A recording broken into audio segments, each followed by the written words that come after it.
চলে আসলাম নতুন রান্নার ব্লগ নিয়ে। কি রান্না করবো আর কি গল্প করব তাই আপনাদের শেয়ার করতেছি। তো আজকে রান্না করতেছি মুরগির মাংস আলু দিয়ে আর মুরগি ভাজা। তো অবশ্যই ভিডিওটা সামনে থাকবেন, স্কিপ করবেন না আর আমাকে সাবস্ক্রাইব করে দিবেন প্লিজ। আমার মশলাগুলো একদম কষানো হয়ে গেছে, এখন মুরগির মাংস দিয়ে দিলাম। এখন একটু নাড়িয়ে দিই।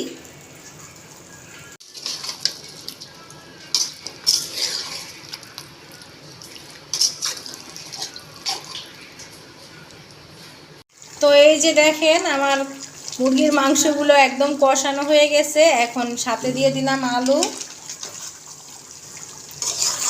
এই যে দেখেন রাতের 1টা বাজে রান্না বসাইছি, সারাদিন কোনো রান্না করতে পারিনি, শরীর অসুস্থ ছিলাম।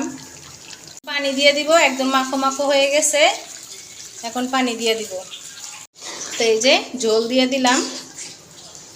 তো আমার বড় মেয়ে আবার একটু কষানো মাংস খেতে চাইলো, তো তার জন্য আবার একটু রাখলাম। ঝোল দিয়ে দিছি, অল্প দিছি। এক পদ রান্না হয়ে গেছে ফাইনালি আমার তরকারি, মাশাআল্লাহ, আল্লাহর নেয়ামত।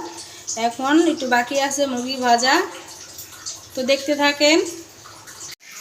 আজকে মেয়ের জন্য মেয়ের পছন্দের কষানো মাংস রাখলাম, ভাত খাবে। ও রান্না করতে চাইছিল কিন্তু পারে নাই, আমার ছোট মেয়ের জন্য, তাই এইটাই করলাম।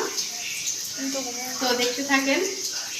দেখেন মেয়ের পছন্দের একটু কষানো মাংস রান্না করলাম। এখানে না, ভিডিওতে দেখ কাট আবার শুরু।